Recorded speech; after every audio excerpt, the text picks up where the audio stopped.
Hi there, this is Grace O'Brien, and you're listening to Rooted, an in-depth conversation with the Forrester family. On this episode of Rooted, I sat down with members of Matt, Kennedi, McCoy, and Jaden Son to discuss the importance of Black History Month and being African American on Huntington's campus. Thank you for joining me. Do you happen to know why Black History Month is celebrated in the month of February? All right, I looked it up. They said they chose February because Abraham Lincoln's birthday is in February, and Frederick Douglass's birthday is also in February as well. So they chose that month just because a lot of the Black community celebrated those decisions and those, that journey that they led on for the Black community at that time. So they decided just to choose February. So. Yeah. Do you feel like you have to put on a face or persona when you're here at HU compared to when you're at home and with your family? I say yeah, I do. Be honest, I do have to put on a face. There's plenty of times, where people look at me unprofessional, in a sense.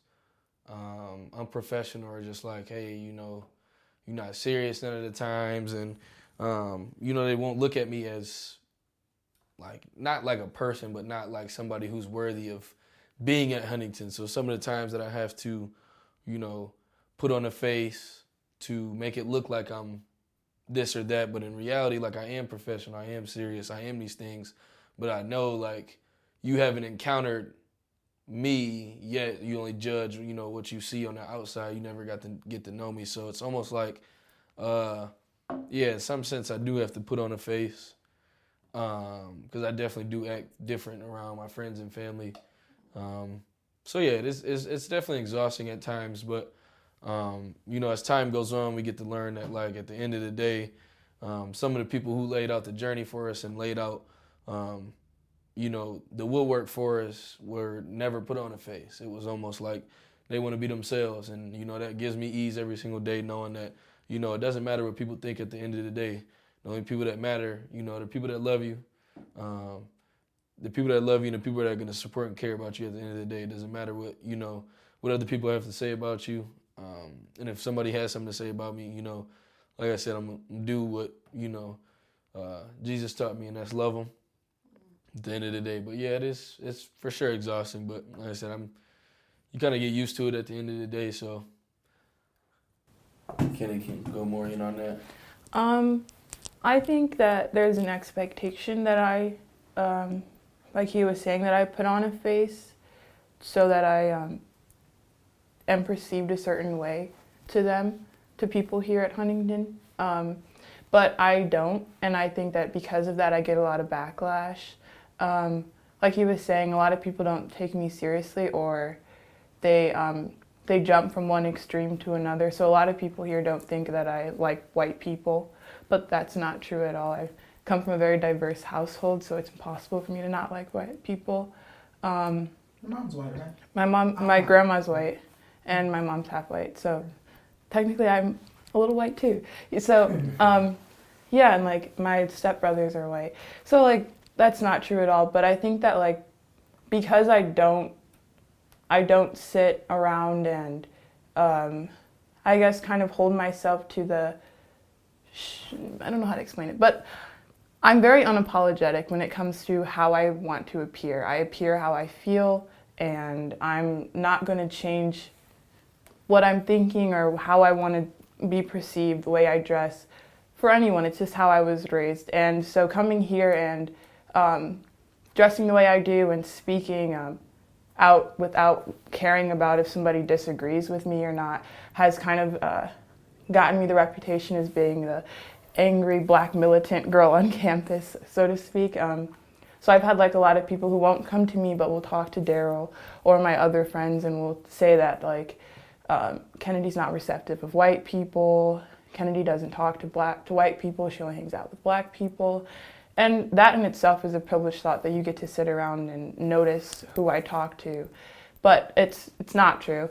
And a lot of people who have met me will tell you that, I don't exclude white people from conversations and things like that. But I think that it's unfair that a lot of minority students feel the need to have to put on a face here. because it's like, if my culture has taught me to act a certain way, I shouldn't have to appropriate to your culture. You know what I mean? And so I feel like there's a lot of expectations here to where people should be moving and speaking in the same type of way. And when you don't, there's a lot of assumptions made about you. So, and to add on to what he's saying, the strongest, most impactful people that we are going to have in society in the future are those who dig deep and search for the underneath of that iceberg. Yeah.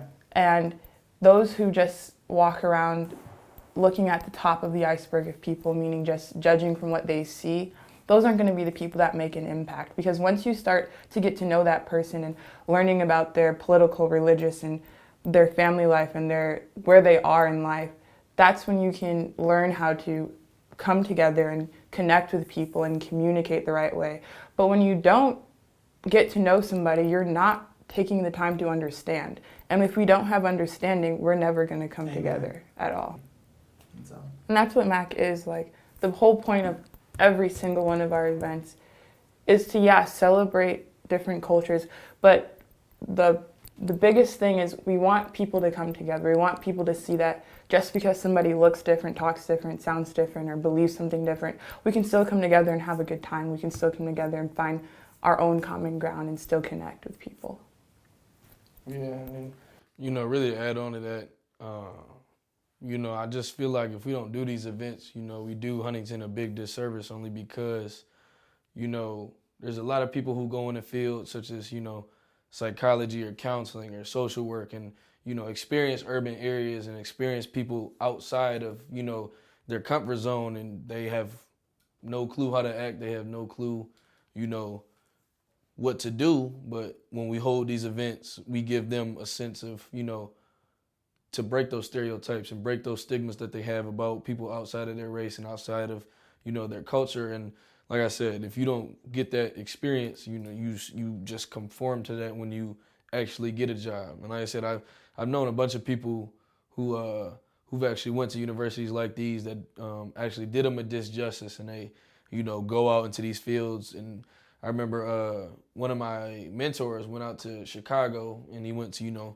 all-white school, all-white Christian school, didn't get any diversity, didn't get any, any experience in that field. And then he went to Chicago and had no idea what to do just because, he didn't get any of that. And that broke my heart only because, like I said, it's insane to me how you can walk through life and not be what we're trying to do, and be inclusive and break. Like I said, it's all about breaking stigmas and breaking stereotypes about who we are, as Black African Americans, and who we are as people in general, and brothers and sisters in Christ. So like I said, we're trying to break some things here, and things are looking good.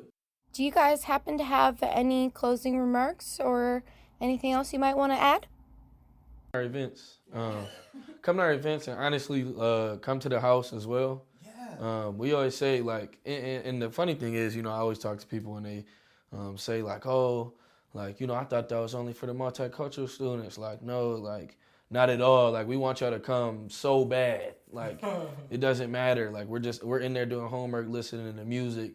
But like I said, if you don't come to our events, you can come to the house and still get an inclusive experience, because you will see the face that's not on. Like, you will see our true side all the time. Like, and that gives you a good look, like I said, to break your stereotypes and stigmas about people, because, like I said, we are great people. I'm not gonna say like we not some crazy people, you know what I'm saying? But like I said, come to the house, come to our events. We really want people to be there, because we're very excited about all this stuff.